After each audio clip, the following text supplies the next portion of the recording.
Today I have this incredible privilege to have Daniel Lauridsen. That's your Yeah, Danish close background. enough. Pretty close enough. How do you pronounce it actually? Yeah, Lauridsen. Yeah. Yeah, awesome. Here with me on the Facebook Live podcast. Daniel is got an incredible niche and an amazing business with Peter Partners. But rather than me jumping in and introducing you, Daniel, I think you're going to do it a lot more justice than me. So thank you so much for being with us, spending a bit of time us talking about business, mindset, investing, all these questions that not only you have, but so many other people. Let's get them answered. Let's have the conversation. But first and foremost, can you walk us through what do you do? Who do you work for, like with? What are your ideal clients? And what problem are you helping them with? Yeah, thanks, Paulina. So my name is Daniel, obviously, and I run a business. Basically, it's executive management support for CEOs. So usually what happens is a CEO will build a company to a certain size, and it gets to a point where they're carrying the business by themselves. They don't necessarily have any strategic support. So they've got staff, and they've got a team, they've got bookkeepers, they've got people doing the work, but they don't necessarily have executive managers on their team. And so my job is to come alongside them and help them build out the executive management stuff to help them get to their next level. So that includes things like virtual CFO services, strategic management facilitation, and just really helping them in the day-to-day of the business problem solving. So for my clients, they don't necessarily have that, or it can be quite lonely. So I come alongside them and just help them get to that next level. I love it. A few years back, I worked for a company. I was 27 years old, the general manager of a company with 130 staff. And I can tell you, it is very lonely up there, when you're Mm. creating this business. So someone like you would have been absolutely amazing to help me, guide me, and keep me sane probably as well, right? While I was in the middle of the cogs doing my thing. That's right. It was half of it is being a sounding board, which is important, and it's hard because when you get to a certain level in business, there are some challenges that you face that not everyone's going to understand, and it's not a conversation you can just go and have with anybody. And you do want to have a conversation with someone, but you want to have a conversation with someone who understands where you're at and actually can help you move forward rather than sit in the middle of your problems Yeah. and have a bit of a pity party, right? You want to have a conversation with someone that's going to help you move forward, and that's what I love about my role is that I get to be a part of problem solving and finding solutions. So, what makes you the right person to be that guide or that um, partner to a CEO, to make sure that they get to the next level? Yeah, so I guess a bit of my story is I'm actually a Kiwi. I grew up in Dunedin, and I'm up not going until I to was hold 20. that against you. Oh, I love Dunedin was a great place to grow up, and actually, all of our holidays were in Queenstown. So Queenstown is as much home as Dunedin is. But I moved over to Australia when I was 21, and I fell into working with tech companies. And the tech companies were a variety of different areas: broadband, managed services, just like all sorts of different things. And the owners that I was working for were these really high level, highly intelligent, entrepreneurial tech guys, and they were very creative and were amazing at creating solutions with technology, but they just created chaos. And so I was the 21-year-old that came in and they said, "Oh, we need a finance person to help us fix our finances." So that's how I started out.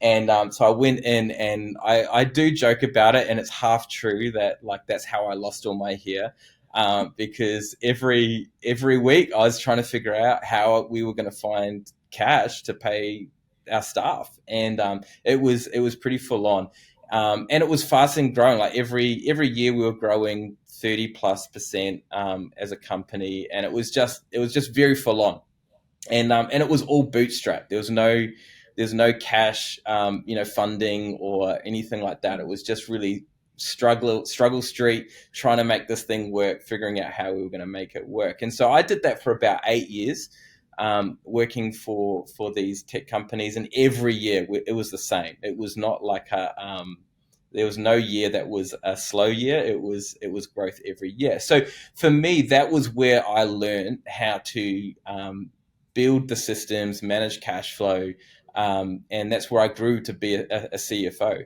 essentially, to do that. And that's where I learned how to work with entrepreneurial CEOs. And to be really honest, like that's I think the reason that puts me a little bit different to your average person, is because working for entrepreneurial CEOs is really hard, because there's always a new idea, there's always a new opportunity, and you can't say no to them, right? They're going to go after it, and that's a good thing. They're the people that create the world and create new opportunities, and all of that stuff is really, really good.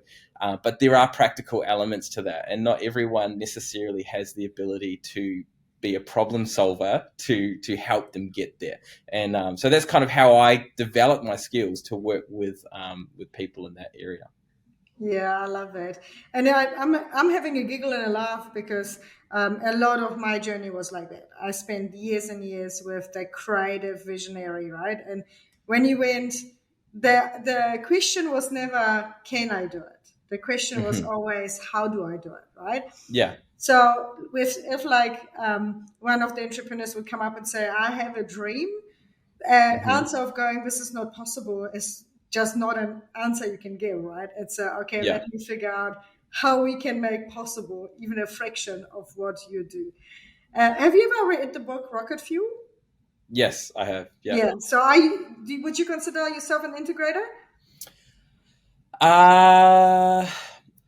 For a long time, yes.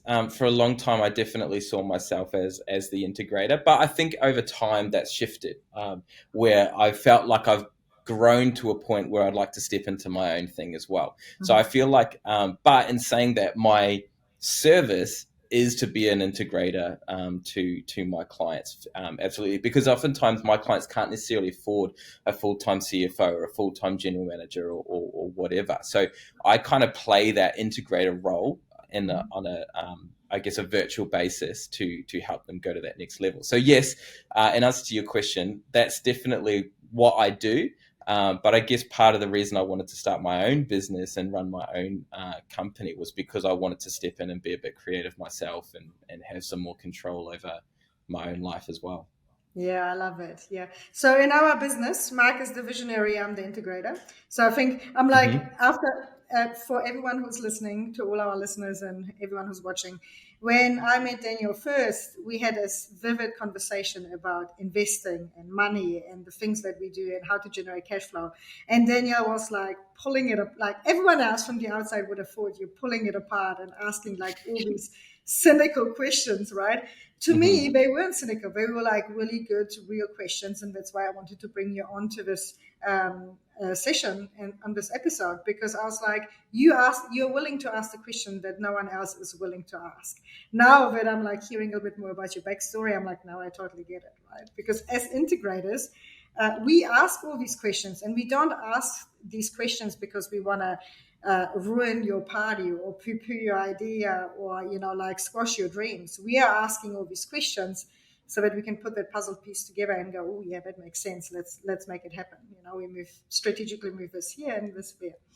So Mark and I are very much like that. Dreamer, I have a dream, visionary, the constant on the go all the time. And I'm like, can we just like build one thing at a time rather than 15? The answer is always no. We always do 15 things at a time. But lately it's been funny, and this is where I can relate to a creative side is, lately Mark goes, I feel like we've shifted roles. Every time I want to go into detail and have that conversation and go, how are we going to do that? You go, oh, this is not a problem. Let's just create the big picture. So we're having it. So I totally understand what you mean, that you can potentially shift. For anyone who hasn't watched it or read the book or listened to the book, go and listen to it. It makes such a difference to your life when you're like in the business realm, to go and say, am I a visionary or am I an integrator? and who do I need in my team to help me, right? Because the duo of Mm. visionary and integrator is so amazing. Anyway, now to wealth. Yeah. Yeah, Oh, sorry. sorry. I was just gonna say. I think it's important to realize as well is that sometimes it's about a role, not who. It's not an identity. So, like an integrator, I don't identify as it like in terms of who I am as a person as an integrator, but there's certainly my role in my whether it's with a client or whether it's in a certain company. You can have a role as an integrator, and I think going back to your comment about challenging questions is because the role of an integrator is actually to represent the owner or to represent the entrepreneur so therefore I think it's important to ask hard questions because you have to then step out of the room afterwards and represent the owner to the rest of the team and be 100% behind the vision. And I think unless you understand the vision, sometimes it can be really hard to play that role in a company. And that's a little bit why I tend to ask more direct questions. I do too, all the time. And I think like, sometimes the team are like thinking 2 or 3 times before they like drop an idea because they know that as soon as they drop the idea, all of the questions come flying and then go, I just wanted to be excited. It's been years now, so as a team, they know that they dropped the idea knowingly, knowing that where are the holes that they might have missed that I'm going to ask about, right? So that Mm, when we get to launch or to create something or have created something, um, everything that anyone potentially could be asking about has been 99% covered and already, looked like mm, actually created. Because I know there's so many ideas where people would be like, and Mike does this often, he goes, we're going to do this. And when all these questions come flying in from our like members, from us, and we didn't even like, he was like, I literally just came up with this, right? Like I don't mm. have any answers to any of this, but let's make them up. While I'm the one Yeah. who's like, let's answer all these questions so that when we drop it, it's such an easy, hey, this is what we're doing. Hmm. So it's been Yeah. working well. Yeah. And I agree Yeah. with you. It's not an identity. And even if you see it as an identity, even if you go and listen to yourself, like listen to this and go, but I'm fully an integrator because that's what I used to believe. Mm, We have this incredible way of shifting and changing, adapting our identity to what we want to become, right? Our future hmm. selves. So that Yeah. can very much differ at the end. Yeah. Exciting. So before we get into all the investing questions, can you define to me what does wealth mean to you? Um, I think for me, wealth is really just a resource that allows me to live the life that I want to live. And for me as well, I grew up in a so my dad was a pastor in South Dunedin, which is considered a very low socioeconomic area of New Zealand. And we didn't have a lot of money. And because of that, we didn't have a lot of options. And so for us, if anyone's a Kiwi, they'll understand, you go shopping at the warehouse and I that's still kind shop of at the your, warehouse. That's yeah, fine. that was, oh, well, look, 20 years ago, it wasn't as cool back then. Um, but yeah, look, it was a lack of options, and I think for me growing up, that was always the thing. I don't. It's not so much that I needed to have everything. It's just I think sometimes I felt like we had a lack of options, and so for me, wealth is really a resource that allows me to have options to be able to pursue the things that I really feel are important in my life and for my family. Awesome. Thank you. And the follow-on question to this is, how do you believe we generate wealth? How do I believe we generate wealth? That's a good question. I haven't actually thought about that one. Look, I think for me, it's wealth is something that it's a resource that I've been faithful to, and what I mean by that is I don't like to waste resources, and so I think for me, it's the accumulation of resources that I've stewarded well. if that makes sense. I don't know if that's really answering the question, but No, I it guess that's for does. me. It's really looking after the resources that I have and not wasting it, and the accumulation of that becomes the wealth. Awesome, I love it. So the reason why I asked these two questions is because I want for everyone who's watching this and listening to this, look through everything that we're going to be discussing through that lens, right? Every one of us has a different definition of what wealthy means. Every one of us has a different belief of how you can get wealthy, right? So if I just throw in and say, hey, let's talk about wealth, everyone who's listening, everyone in the audience will have a different thought of listening to what you're saying. Hence, I'm going, let's define your wealth and how you generate wealth, right? So, and the main reason you think the way you do, and I think the way I think, and everyone in the audience is going to think differently, is because of the environment we've come from, right? Like money, wealth, how to generate it, how to spend it, is all around education. The experiences you have, the behavior you have. So if you go and say you're coming from a low social economic area, I'm assuming your dad wasn't getting rich being a pastor and serving the community, right? So you will very much have a different way of feeling about wealth. Yeah, Yeah. totally. So cool.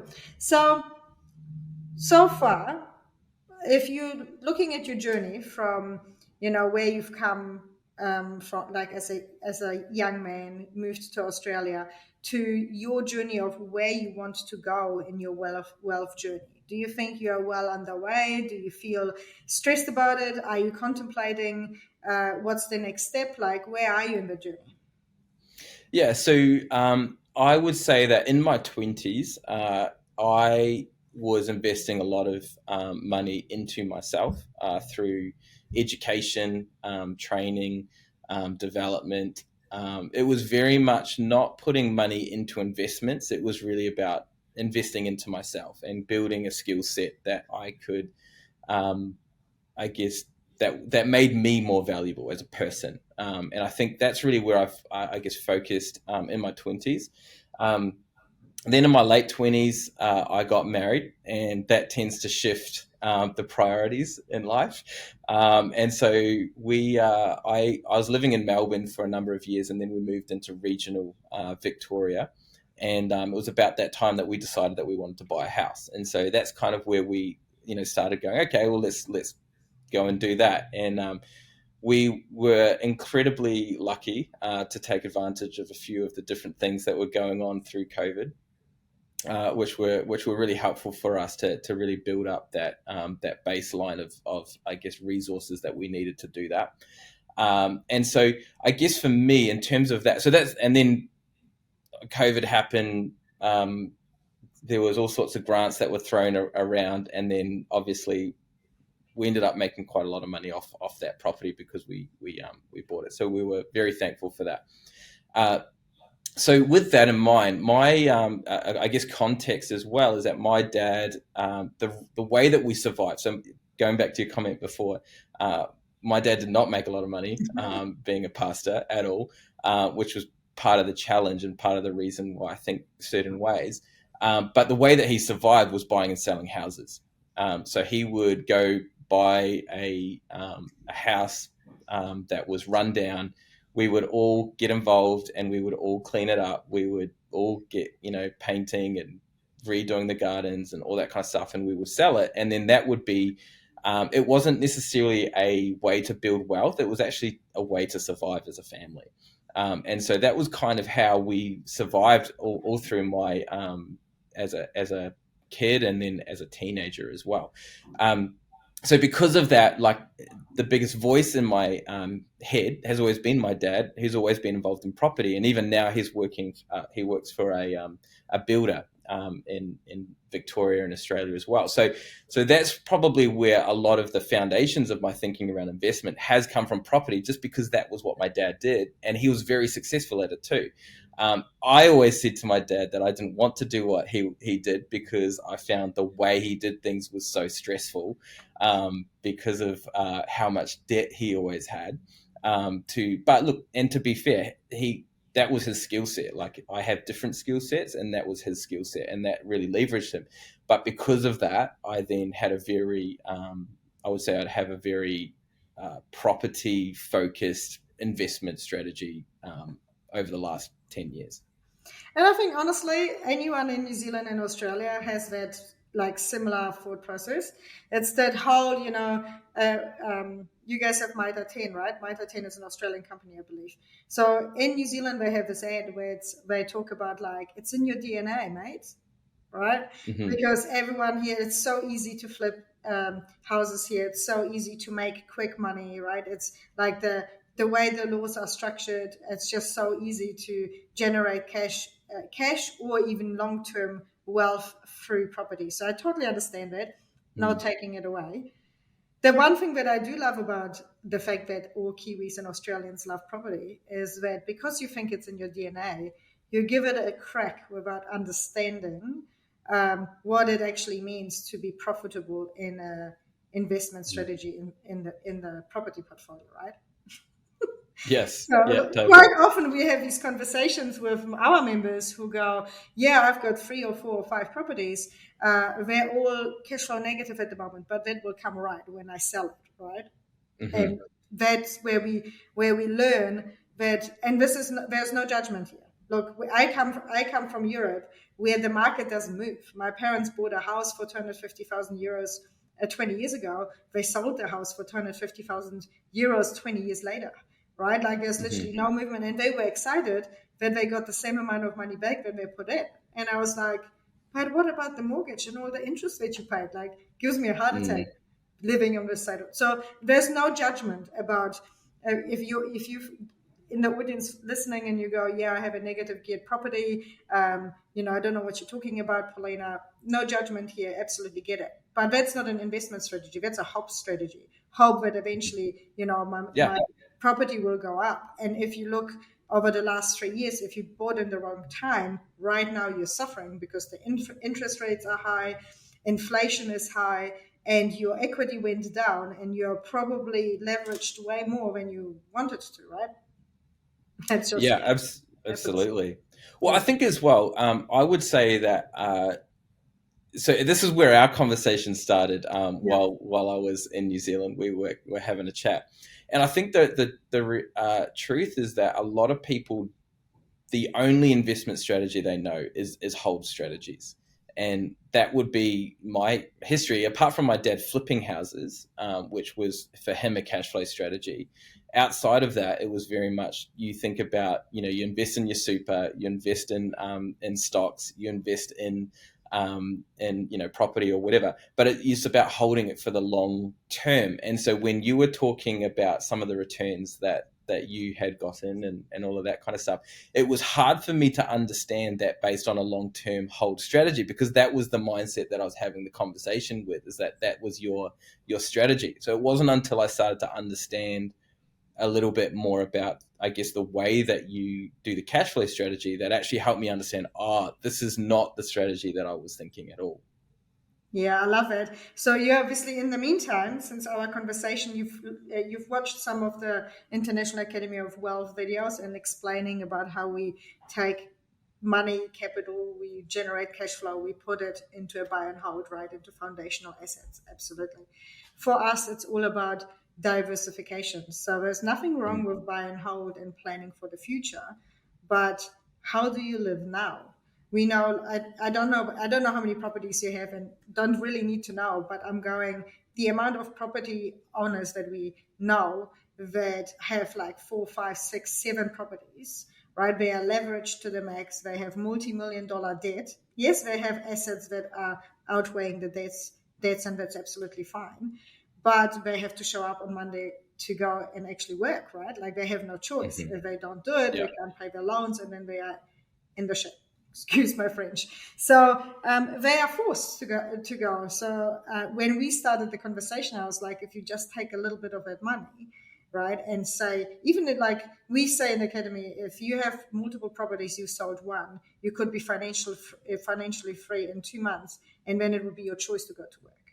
And it doesn't mean you have to sell that property. You can continue doing what you're doing, but you need to be aware that you are choosing the Hmm. circumstances you're in, right? So cash flow poor, asset rich. What we aspire, I guess, to is making you cash flow rich as well as asset rich. Hmm. Yeah. Yeah, that makes total sense. I think that I was thinking about this in preparation for this kind of conversation as well. I think the challenge has been, and obviously we had this conversation about the types of returns that you would talk about when we were talking about cash flow.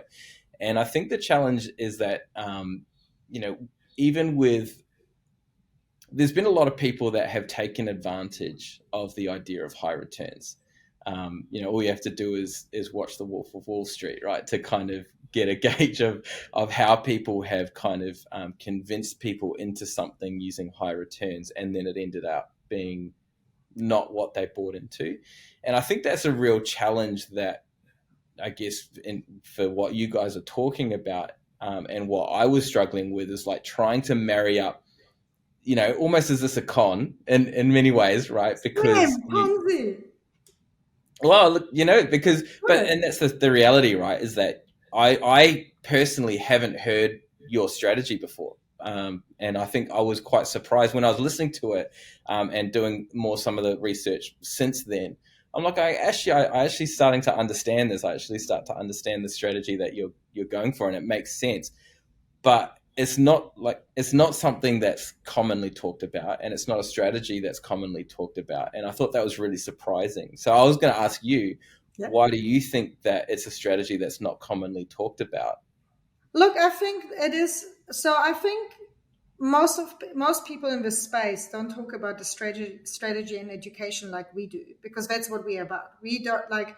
I'm not here to sell you an opportunity. I don't make an affiliate commission of whatever we are talking about, right?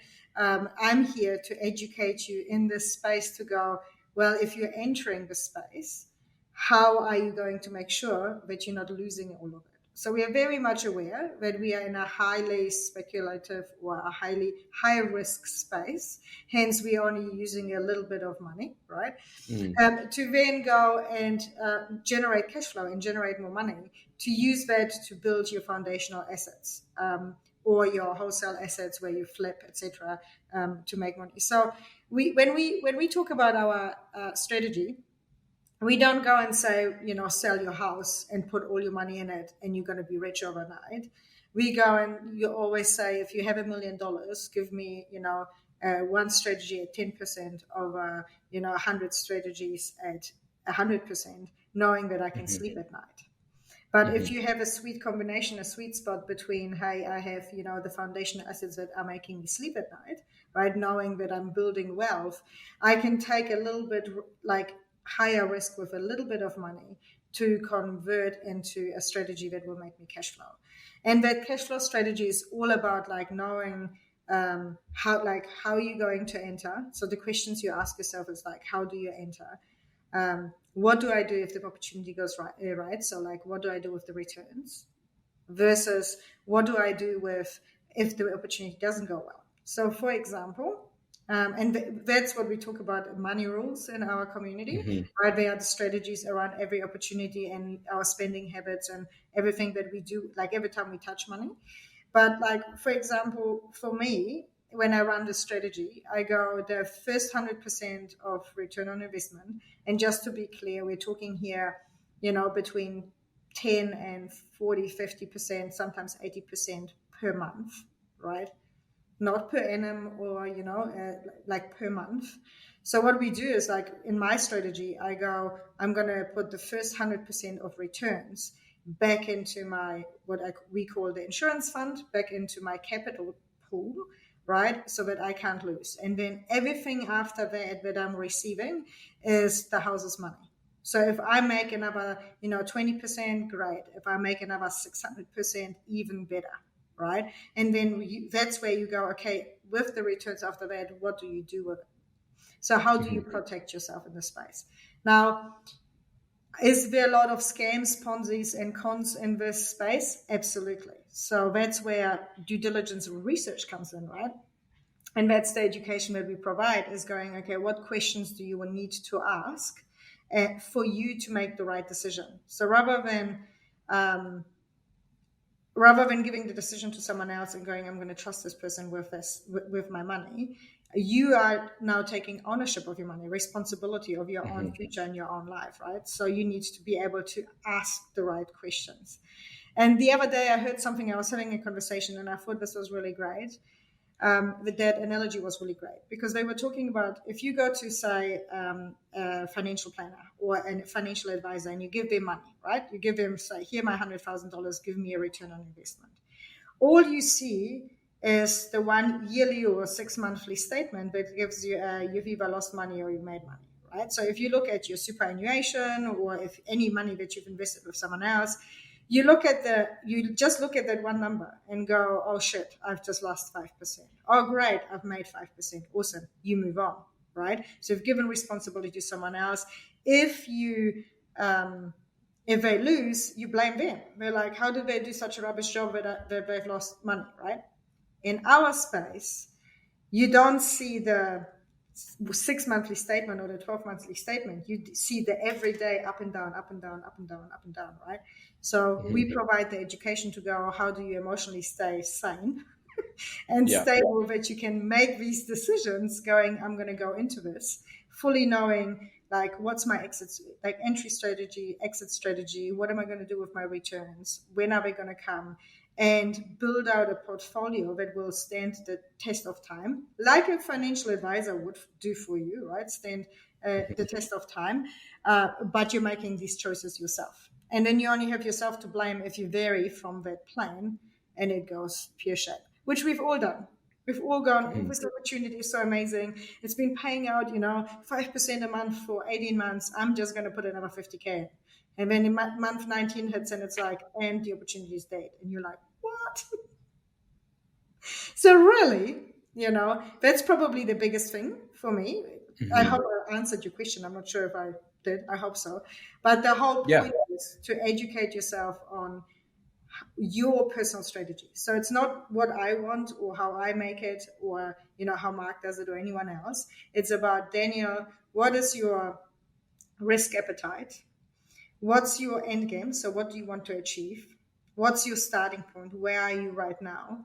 And how long do you want to go from where you are to where you want to go, right? These are the 4 points that will go, okay, let's now map out your perfect portfolio to go and build a portfolio that will get you those cash flow returns so you no longer have to work. And then you can go and hang out with your wife all the time.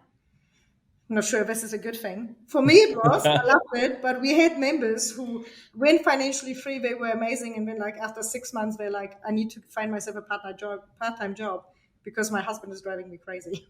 So that happens too. But that's options, right? That's the choice that you can make those choices when you do that, rather than feeling like you're forced into that choice because you need money or cash flow or. But I think I understand. I do agree. I feel like that. I guess the thing that I think about is that I think sometimes when it comes to money, we're so afraid of losing money that it's easier to give someone else responsibility for our money. And I think what you're kind of talking about a little bit is helping people feel comfortable and confident with their money so that they can make decisions and be okay with the good and the bad of those decisions that you make, and be able to work through a strategy on how to deal with it, whichever way it goes. Absolutely, yeah. So I think we always say those who give their money to someone else seek someone to blame. Those who are taking responsibility for that, they are there to own their decisions and take responsibility, right? They educate themselves. And and that education, it's not like these days, probably a little bit more, even still not enough. But when you were a child, I don't know about you, but when I was a child, which is a few fair years ago, we didn't get educated. We didn't get educated on what does it mean to have a budget? What does it mean I have to live within my means? When you look at it now, even Afterpay and all their, lay-by and all of it, that's all designed for women between 18 and 30 years old to get them comfortable with debt, right? Get them comfortable, settled in, that they can forever have debt, so that, guess what? when they are the main manager of the household budget, they are comfortable to be sitting in consumer debt. That's the crazy bit. And that's education that is just not being provided when you're younger.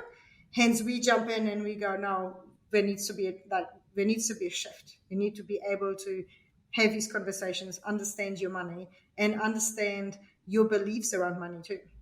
Because that's what I like. I think one day, and on another conversation, we're going to crack on like what are the beliefs around money you have? Because for us, that's always a fun conversation to be had.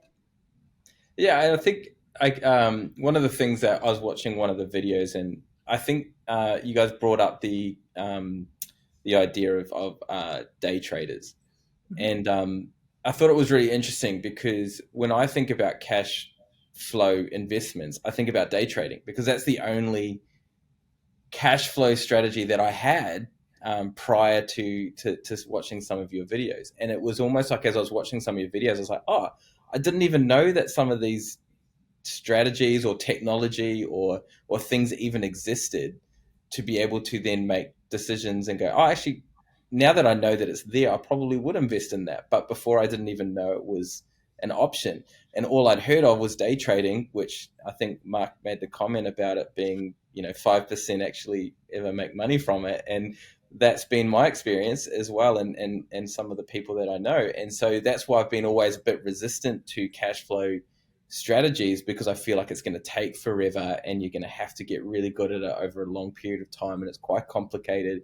There's a lot of work to go into it to get to that point. And so I think that's also why for me I've been a bit resistant to the idea of cash flow strategies, because I didn't know there was any other option as well.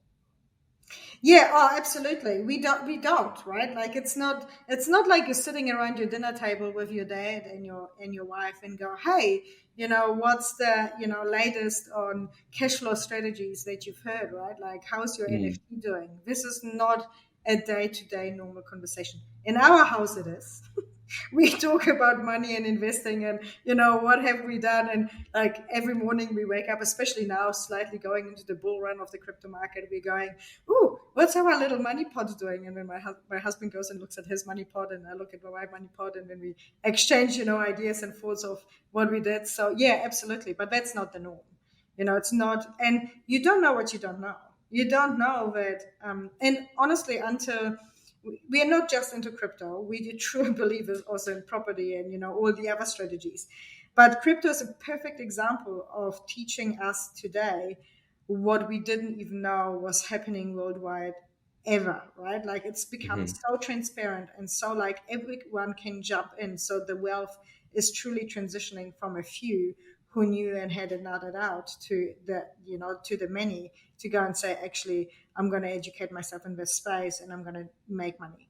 And before anyone goes, yeah, but I've known so many people who lost money in the crypto space or money here or there or whatever, day trading, definitely there's like 5% of, and I'm like, I can't imagine anything worse than having to wake up, like here in New Zealand, to have to wake up to the European or the US markets, stay up late and wake up early. Two things that I really don't want to do. So day trading wouldn't be my option. But have I made money? Absolutely. That's just where we then share opportunities or share with traders, good traders, capital versus opportunity. Now, I do need to put a disclaimer in here. You guys, if you're listening to this, whatever you're listening to, this is two people chatting and our views and on our opinions. You have to get educated. But if you want specific financial advice towards your situation, you have to go and seek out a professional financial advisor. Do not take anything that we're discussing here as direct advice to you, because that's not. There's just so much more to it to get educated and learning it. And that's why every one of our members has a different strategy, because we have different strengths, different risk appetites, different time frames of when we want to generate things, right? So Daniel, any other questions you had for me when you were like watching this and you're like, oh, I want to ask more about this? I don't know why, but it turned into like an interview from you to an interview to me, and I'm like, didn't suspect that at all. You're smart. Oh no, like it's I think it's good. I think like I said, I'm a long processor. In the sense that it's important for our initial meeting, right? It was always a little bit like, all right, I really want to know whether you're legit or not. That was really where a lot of my questions were going, and so And I what's the find, verdict? Am I legit or not? well, so far so good. So yeah, and it was good though. Yeah, because I think there's two parts to it, right? There's the trust in the person who's providing the advice, and that's the first part that you need to Education. We don't provide advice, but yes. yeah, sorry, education. Um, but then there's the next step of actually going through the education, actually trying to understand it for yourself. Because sometimes it's important to build the trust in the educator before you can actually accept the education that they're providing. And I think 100%. that was I guess our conversation when we first started our conversation was like, do I trust you as an educator before I can trust the education that you're giving? And I think that was where our initial conversation was quite direct, because I wanted to know, are you trustworthy? Yeah, oh, absolutely. And I was like, it was, I actually thoroughly enjoyed that conversation, like this one. Absolutely loved it. So thank you so much for taking your time. For any listeners or people who are watching this, drop a comment below. Let us know what you're thinking, where you're at. Daniel, don't worry. You're not the first person who met me who goes, is that a scam? I actually had a friend the other day. She never asked me of what we do, right? She just watches us. She lives like, she goes, I don't understand how she's still in pajamas at 11 o'clock on a Monday, right? Like, can't figure it out. And we were having drinks the other day.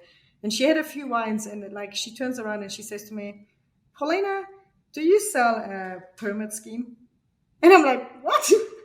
It's like, you've known me for how many years? Do you really truly believe that? So I had a good giggle, right? Because this is, unless you ask the questions like you did, Daniel, you don't know what it's all about, right? You don't understand, and you don't know what you don't know. So be Mm. curious, question everything, take everything that anyone says, including me or Mark or anyone else, through a lens of, do I trust this? Do I believe this? How can I verify the information that I'm getting? Because that's the way you're going to stay safe in this space.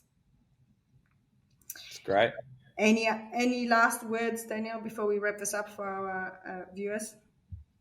No, I just appreciate the conversation, and I appreciate the work that you guys are doing as well. And I'm looking forward to learning more as we go along. Absolutely. Thank you so much for having us. For see, this is how you turned it around. I'm like, thank you so much for having me. I'm like, thank you so much, Daniel, for showing up and providing this conversation. I really truly appreciate it. For all the listeners, thank you for listening in, tuning in, and we'll talk to you soon. See you later. Bye.